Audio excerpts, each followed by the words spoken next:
Hello and welcome to this special edition of Cronkite News. I'm Haley Brand.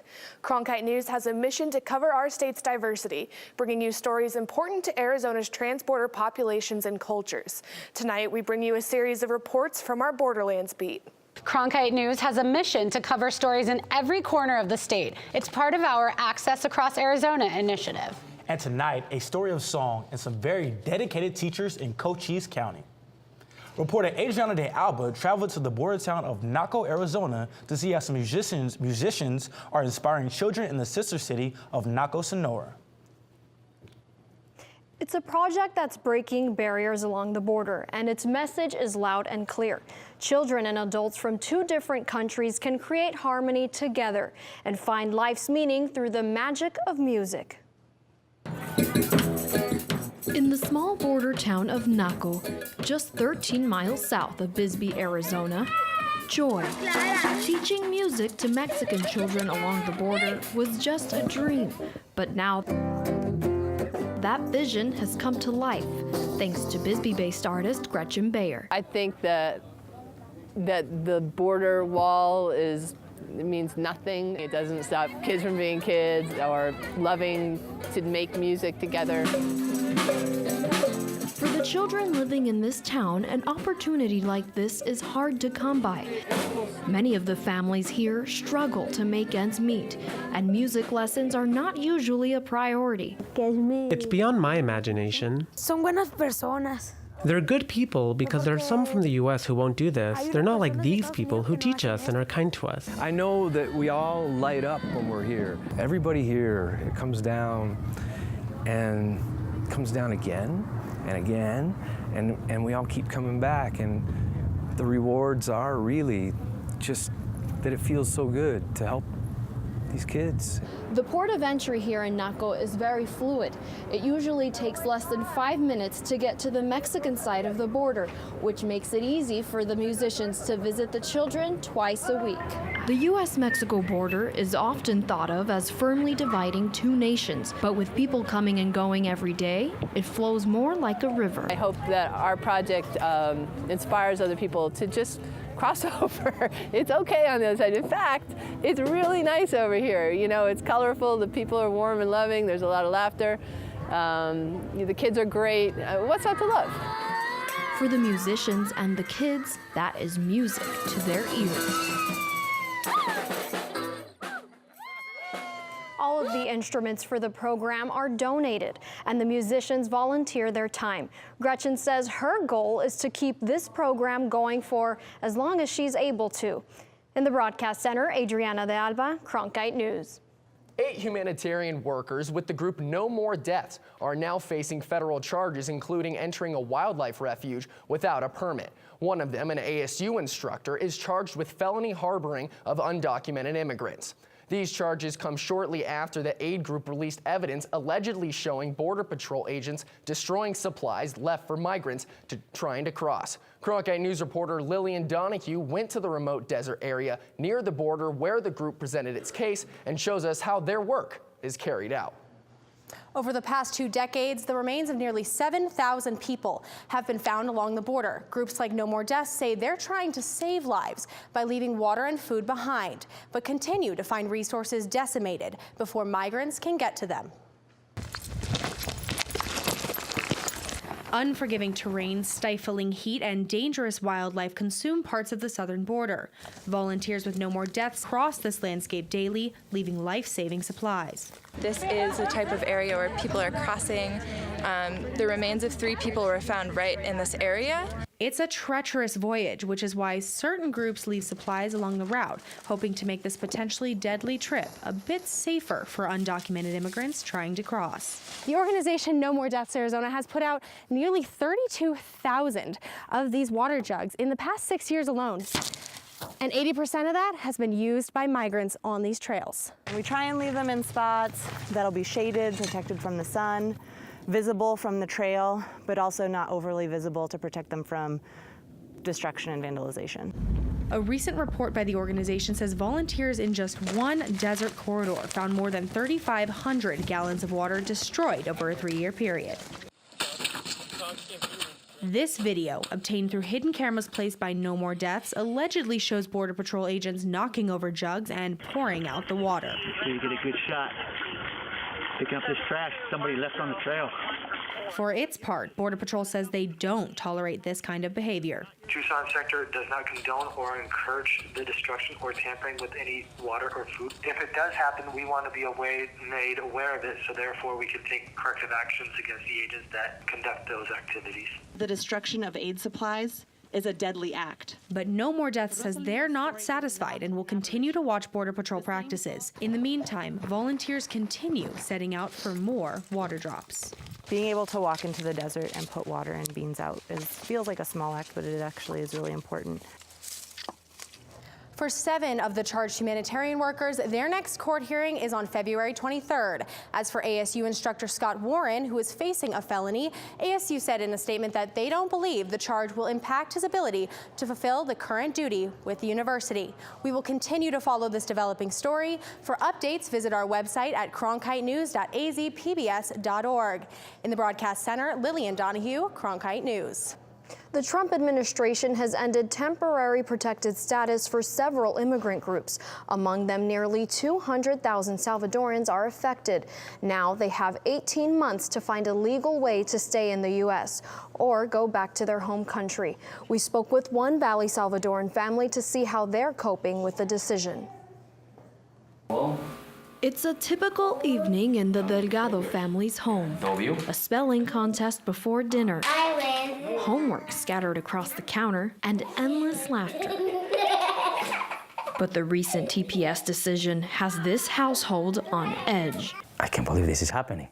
I can't believe this is the end of the TPS for us. We're like, what are we gonna do? I have my family, I have a house, I have a business. Wilbur Delgado has been living in the U.S. for 21 years under work permits and the TPS program. Why now? If we've been doing things like the way it's supposed to be. If they were to face deportation, he and his wife say they would not take their 3 U.S.-born children to El Salvador. They say the country is too dangerous and lacks opportunity. I'm afraid of separate from my kids. I think it's just thinking about it, it's just, I mean, I not even want to think about it because I think I won't be able to sleep. How can you tell a 5, 7-year-old, okay, look, we don't know if we're gonna be here tomorrow, you know, we don't know what's gonna happen. Nationwide, nearly 200,000 Salvadorans are TPS holders. 1,000 of them live here in Arizona. They're the parents of 1,100 U.S.-born children in the state. After ending the program, the Trump administration has emphasized the temporary protected status.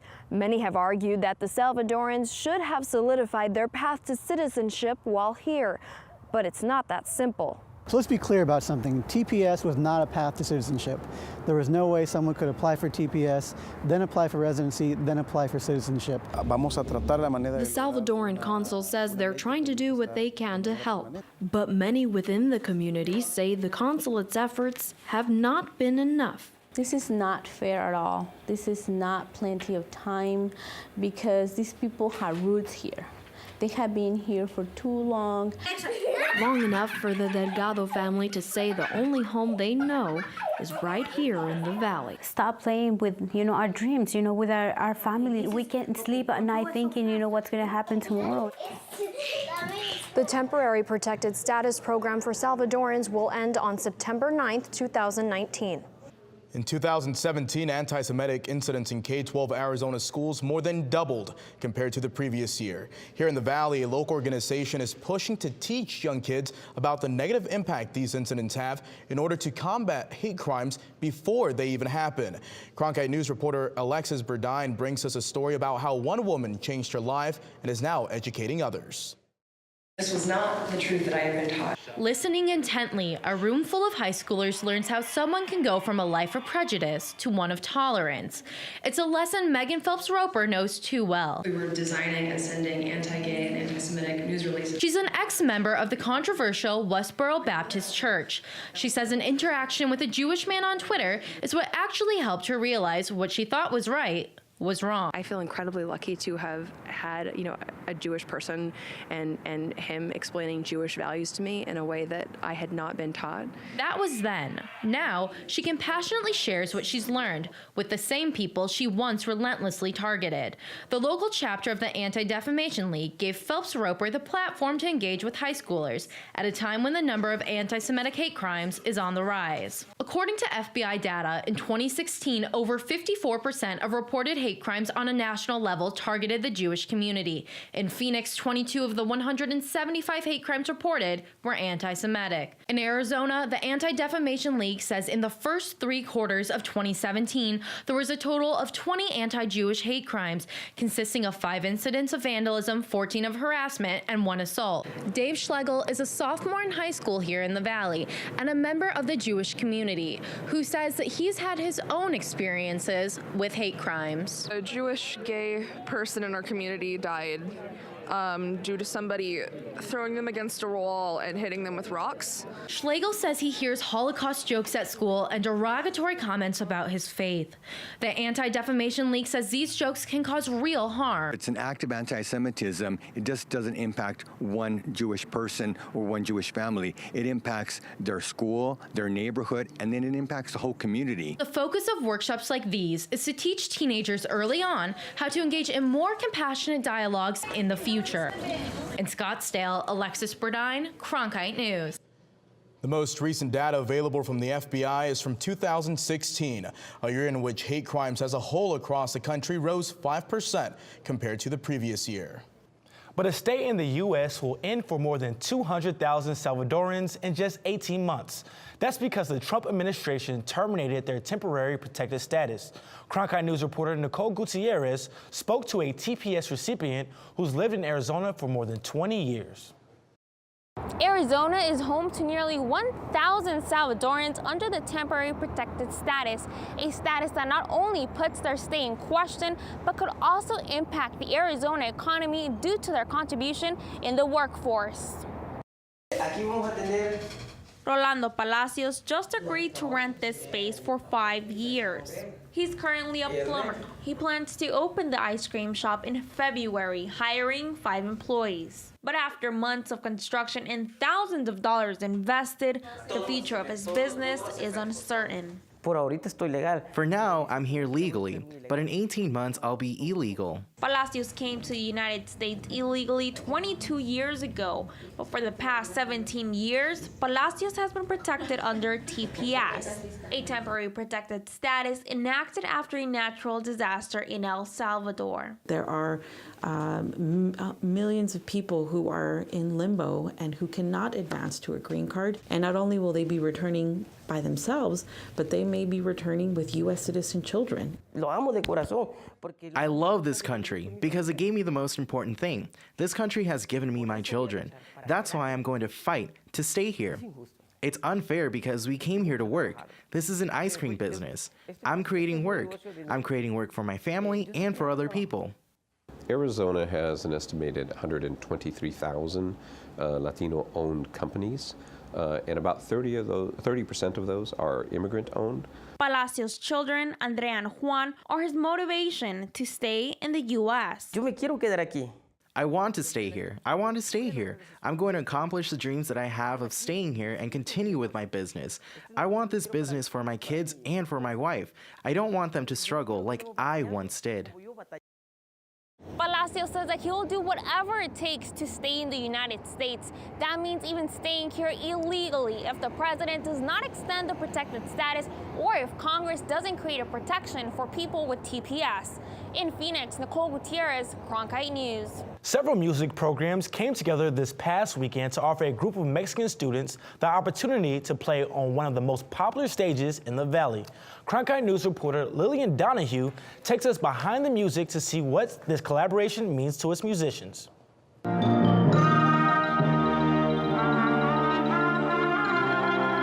The sound of music filled Gamage Stage as these petite players showed their talent, brought over from just across the border in Tijuana. For one night only, grade school trumpeteers, high school hornists, and university musicians from the Valley played alongside these kids. all a part of a project that uses music to break down barriers. This concept we have today is to bring communities together, and we are literally bringing that on stage. The Mexican children traveled to Phoenix from a housing project outside Tijuana to share their love of music, escape the hardships from back home, and get a chance to play with students from Brophy High School, among others. Students from the Harmony Project ASU have worked together before, but this is the first time that the students from Tijuana will play on this stage. It's like coming to another world and, just for an instant, forgetting our problems. Those behind the project say connecting through concertos gives students from both sides of the border comfort at a time when relations between the United States and Mexico are tense. The climate that we're living in right now, I think it's really, really important to find opportunities to connect people with very different backgrounds. It's building a bridge between communities, between the U.S. and Mexico. It's building a bridge from the hearts of my children to their hope. In Phoenix, Lillian Donahue, Cronkite News. Refugee children from Africa and Afghanistan also participated in the show. ASU organizers say they are putting on another performance with the Harmony Project in March. Valley Metro artists and South Phoenix community members all came together over the weekend at a public meeting discussing and showing the kind of artwork that will be an important part of the light rail planned for that part of the city. Residents weren't shy about expressing their thoughts about the art that will adorn the light rail extension planned for South Phoenix, cutting through some of the area's most central districts. The owl symbolic of wisdom and knowledge. Martin Moreno is personally invested in the project as both a resident and artist. He and his partner are among 14 artists chosen by the community to participate, bringing color to riders' commutes. We're both longtime residents of South Phoenix, so we know the area. And we're real honored to be selected as representatives of the community. Martin's project will give residents the opportunity to actually become a part of the artistic process. The hand-painted tiles will be designed by the community. We'll hold a number of workshops where they will come up with the ideas. The light rail extension will span 6 miles into South Phoenix and include 11 new stops. It will be another form of transportation for those who work and live there, hopefully helping to continue revitalize the area. The miles-long extension is going to run all the way down Central and end right here at the intersection of Baseline. South Phoenix itself, it's a very diverse community. There's so much rich history and culture, and we really want to make sure that we capture that with the South Central project. I'm excited for it to come. The community I work in has been waiting for this. People want their stories shared, and they also want to be inspired and hopeful for the future. And I think that that's what this community meeting, like this do. Valley Metro officials are planning more community meetings with the residents during the planning process. Once started, the construction of the South Phoenix Light Rail extension is expected to last until 2023. The Hispanic Chamber of Commerce says that in 2017, there were about 4.8 million Hispanic-owned businesses in the U.S., including more than 123,000 here in Arizona. Cronkite News reporter Alexis Burdine shows us how Arizona's Latinas are expanding their businesses.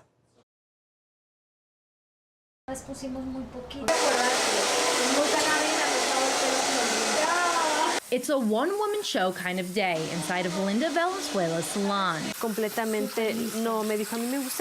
The business owner and stylist tends to clients as she keeps her shop up and running.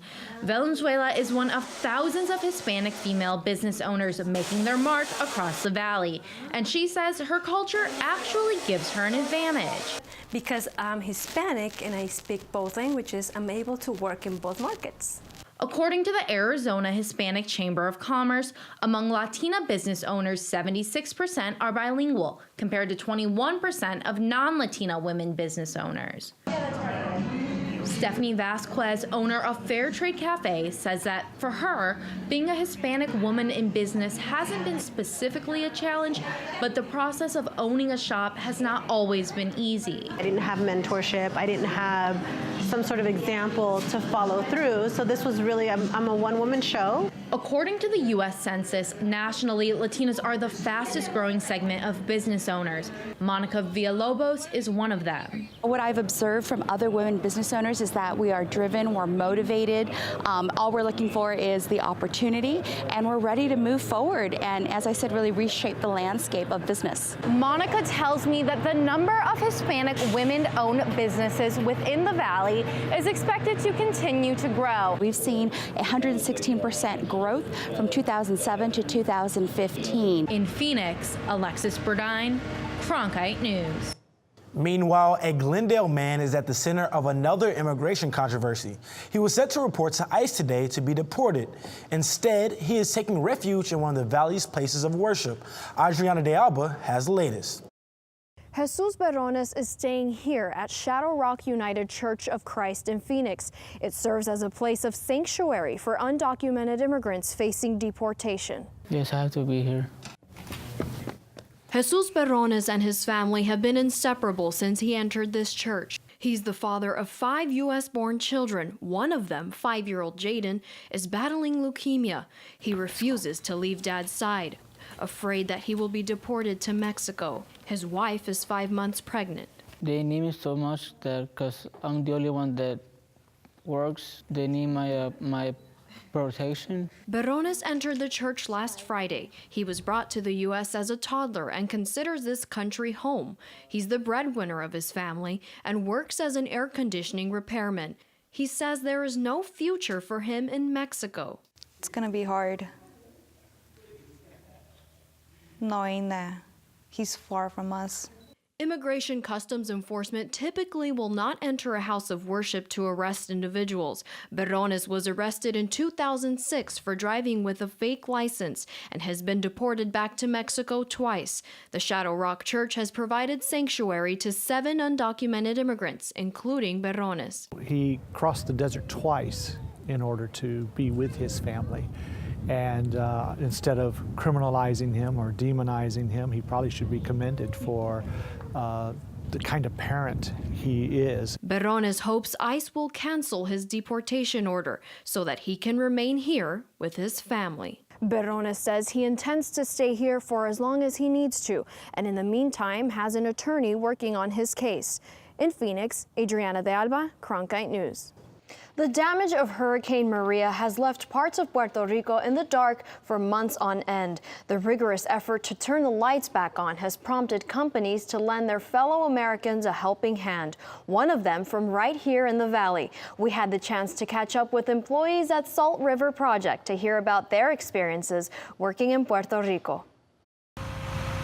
The return of electricity in the Carolina region of Puerto Rico sparks an eruption of cheers from its vulnerable citizens. They've been without power since Hurricane Maria ripped through the island last September. That quick little snapshot of a moment is really what we were there to do.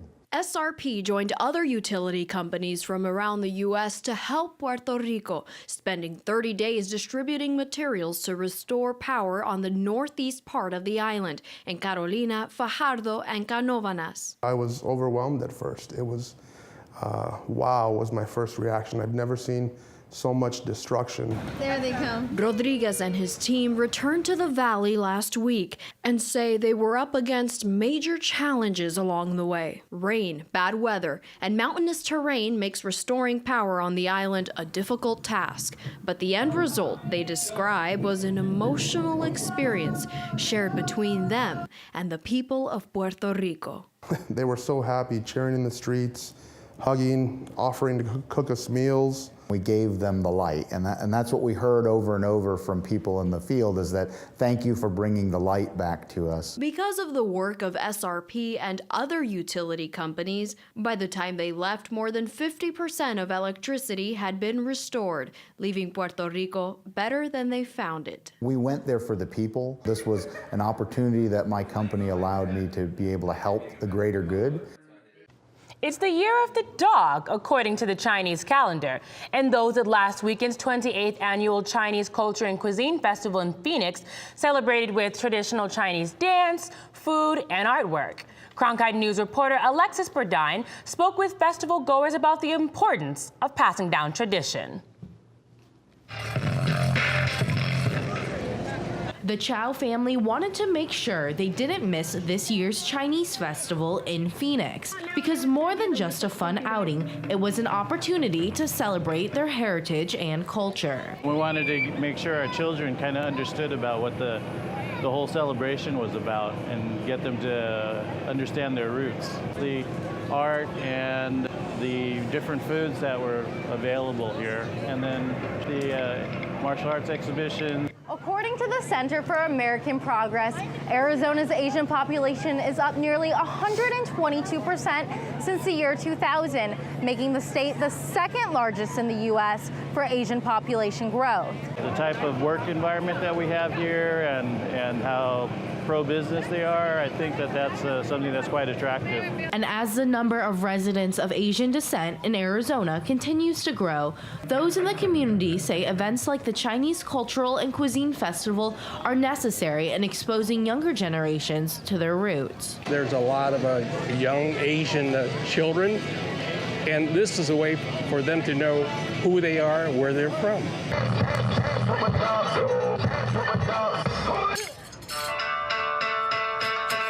And one of the most tasty? The food, a staple in traditional Chinese cuisine.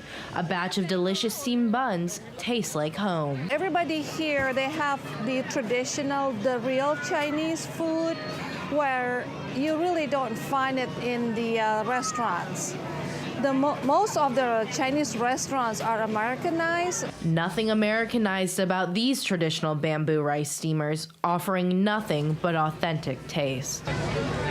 In Phoenix, Alexis Burdine, Cronkite News. Thanks for joining us for this special edition of Cronkite News. For more multimedia coverage, go to cronkitenews.azpbs.org and click on the Borderlands tab.